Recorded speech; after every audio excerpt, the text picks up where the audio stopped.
गोपीचंद पडळकर यांना रोखण्यासाठी सांगलीतली सगळे नेते एकत्र आल्याचं चित्र बघायला मिळालं। त्यातही वर्षानुवर्ष संघर्ष करणारे विशाल पाटील आणि जयंत पाटील हे एकत्र आले। जिल्हा अध्यक्षपद असो किंवा स्थानिक राजकीय कार्यक्रम, अनेक ठिकाणी त्यांनी एकीचे संकेतही दिले आणि या एकीचा कुठेतरी तोटा गोपीचंद पडळकर यांना होणार असल्याचं चित्र दिसू लागलं।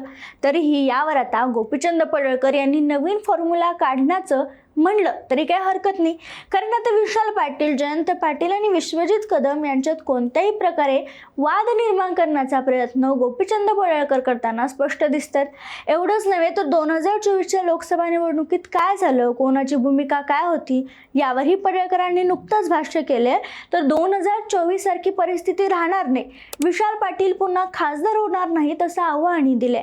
शिवाय जिल्हा अध्यक्ष तुमच्या गटाचा बसवला त्याचाही कार्यक्रम केला जाईल असं पडळकर म्हणतात। त्यामुळे आता जयंत पाटील, विश्वजित कदम आणि विशाल पाटील यांची एकी मोडण्यासाठी गोपीचंद पडळकर काय प्रयत्न करतात, काय नेमकं झालंय आणि तसेच विश्वजित कदम विरुद्ध गोपीचंद पडळकर यांचे आरोप प्रत्यारोप पुन्हा सुरू झाल्यानंतर सांगलीचं राजकारण परत तापताना दिसते। नेमकं काय काय घडले? जिल्हा अध्यक्ष पदाच्या निवडीनंतर पडळकर कुठेतरी सगळ्यांचा कार्यक्रम करताना पाहायला मिळतात। मग सांगलीत नेमकं काय सुरू आहे, चला बोलूयात। नमस्कार, मी संजना, कट टू कट मध्ये आपलं स्वागत। सांगलीतील राजकीय घडामोडी काही दिवसांपूर्वी जर आपण पाहिल्या तर सांगली जिल्हा अध्यक्षपदी महाविकास आघाडीचा माणूस बसला। यानंतर जयंत पाटलांच्या गावात मोठा कार्यक्रमही झाला आणि सगळे नेते एकत्र आले। याबद्दल सविस्तर सांगणारा व्हिडिओ आम्ही आमच्या चॅनलवर केलाय, तो तुम्ही नक्की बघा। मात्र जयंत पाटील, विश्वजित कदम आणि विशाल पाटील एकत्र आल्याने कुठेतरी गोपीचंद पडळकर यांना धक्का बसलाय हे मान्य करावंच लागेल। आणि हा जो कार्यक्रम झाला, याच कार्यक्रमात 2029ला देखील विशाल पाटील सांगली खासदार असतील असं विधान आमदार विश्वजित कदम यांनी केलं होतं। यालाच प्रत्युत्तर देत पडळकरांनी आरोप केला आणि आता हे आरोप प्रत्यारोप माकडाच्या शेपटीसारखे लांब वाढताना दिसतात आणि यातून स्पष्ट होतंय की कुठेतरी गोपीचंद पडळकर हे विशाल पाटील, विश्वजित कदम आणि जयंत पाटील यांची युती तोडण्याचा प्रयत्न करतात। आता सुरुवातीपासूनच सगळ्या गोष्टी सांगायचं झालं तर हा जो कार्यक्रम झाला, या कार्यक्रमात विश्वजित कदमांनी विशाल पाटील पुन्हा खासदार होतील असं विधान केलं। याला प्रत्युत्तर देताना पडळकर म्हणाले होते की विश्वजित कदम, विशाल पाटील आणि जयंत पाटील हे आपल्या भीतीपोटी एकत्र आलेत। 2024 सारखी परिस्थिती राहणार नाहीये, पुढचे खासदार विशाल पाटील नसणार आहेत असंही ते म्हणाले। तसेच जजचं अध्यक्षपद आम्हाला मिळू न देणाऱ्यांचा कार्यक्रम होणार असा इशारा पडळकर यांनी दिला। आणि याच वेळी या युतीमध्ये म्हणजे दोन्ही पाटील आणि कदमांची जी युती झाली आहे, यात मिठाचा खडा कसा पडेल याबद्दलच बोलताना प्रयत्न करत असताना अपक्ष आमदार विशाल पाटील यांच्याबाबत पडळकरांनी गौप्यस्फोट केला। ते म्हणाले, काँग्रेसकडून विशाल पाटील यांना खासदारकीचं तिकीट मिळणार नाही हे निश्चित होतं, तर ज्याची माहिती आधीच जयंत पाटील आणि विश्वजित कदमांना होती, पण या दोघांनी स्टंट केला। मात्र विशाल पाटील थांबले नाहीत, त्यांनी आपली अपक्ष उमेदवारी जाहीर केली, ज्यामुळे मनानं नाही तर शरीराने जयंत पाटील आणि विश्वजित कदम यांना विशाल पाटलांसोबत राहावं लागलं। असा खळबळजनक गौप्यस्फोट पडळकरांनी केला आणि चर्चा सुरू झाली। थोडक्यात सांगायचं झालं तर 2024च्या लोकसभा निवडणुकीत सांगलीच्या खासदारकीची निवडणूक काँग्रेसमध्ये असणाऱ्या विशाल पाटलांना लढवायची होती, मात्र काँग्रेसने त्यांना उमेदवारी दिली नाही, त्यामुळे त्यांनी अपक्ष उमेदवारी केली आणि ते खासदार म्हणून निवडून आले। यावेळी विश्वजित कदमांनी विशाल पाटलांना साथ दिली हे स्पष्ट दिसून आलं। मात्र जयंत पाटील आणि त्यांना खासदारकी मिळू नये यासाठी प्रयत्न केले होते असं बोललं जातं। पण आता हे सगळे हेवे दावे, कुरघुड्या आणि फुगवे कुठेतरी विसरून 1 महिन्यापूर्वी हे सगळे एकत्र आलेत।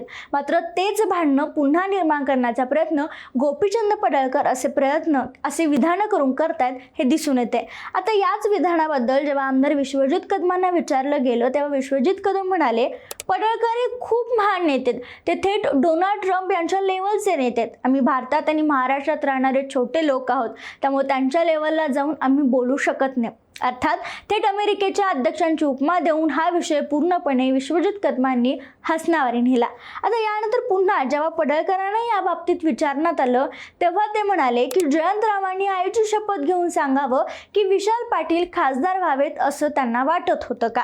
जयंत पाटलांनी त्यांच्या मुलासाठी प्रयत्न प्रयत्न केला होता हे तुम्हाला माहिती आहे ना. जर ते विशाल पाटलाला खासदार करू शकत असतील तर त्यांनी त्यांच्या मुलाला केलं असतं ना. सगळ्या पोरांचं लॉन्चिंग झालंय. आराराबा पाटील यांचं पोरगं आमदार झालं याचं त्यांना आता सगळ्यात दुःख आहे, पण त्यांचं पोरगं काही आमदार होईना याचं सगळ्यात दुःख जयंत पाटील यांना. सांगली आणि हातकणंगलेमध्ये त्यांच्या मुलासाठी प्रयत्न करून ते बसलेत. विशाल पाटील खासदार व्हावी अशी जयंतरावांची खरीच इच्छा आहे का, असा सवाल करून कुठंतरी आग टाकण्याचा प्रयत्न केलाय. तसेच जयंत पाटील यांना पूर्वी वडिलांवरून हेलावणारे गोपीचंद पडळकर आता थेट जयंत पाटलांना आईची शपथ घ्यायला सांगतायत. त्यामुळे आक्रमक आणि थेट त्यांच्या मुलांवरही गोपीचंद पडळकर गेल्यानंतर जयंत पाटील काय उत्तर देणार हे पाहणं महत्त्वाचं ठरतंय. पण या सगळ्या घडामोडीमुळं खरंच विश्वजित कदम, जयंत पाटील आणि विशाल पाटील हे एकत्र आल्यामुळं त्यांच्यात वाद निर्माण करणं गोपीचंद पडळकरांना महत्त्वाचं वाटतंय का, असा सवाल इथं उपस्थित होतोय. आणि या सगळ्याबद्दल बोलताना पडळकर यांनी आवाहनही केले की जतचं अध्यक्ष पद घालवणाऱ्यांचा कार्यक्रम होणार आहे. आणि यानंतर अगदी मागील महिन्यापूर्वी जर पाहिलं तर सांगलीच्या बाजार समिती वेगळी झाली आणि तिथं प्रशासकही लागू करण्यात आला, ज्याचा विश्वजित कदम आणि जयंत पाटलांना धक्का बसला. एवढंच नव्हे तर सदाभाऊ खोत यांच्यासोबत जोरदार फिल्डिंग लावत जिल्हा बँकेच्या चौकशीचा फासी जयंत पाटलांच्या भोवती गोपीचंद पडळकरांना आवळण्यात यश आले.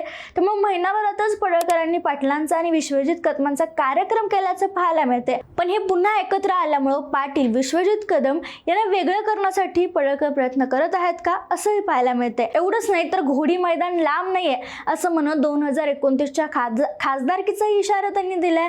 आम्ही पण मैदानात उतरणार आहे, त्यावेळी काय होतं ते पाहावं लागेल असं म्हणत 2029च्या लोकसभा निवडणुकीत पडळकर उतरतील किंवा त्यांचा कोणीतरी कार्यकर्ता उतरेल हे स्पष्ट दिसायला लागले. पण मग आता प्रश्न असा की लोकसभेच्या निवडणुकीवेळी या तिघांची जोडी गोपीचंद पडळकर यांच्या विरोधात उतरणार का, की परत एकदा 2024च्या लोकसभेसारखंच काही राजकीय नाट्य सांगलीमध्ये पाहायला मिळणार.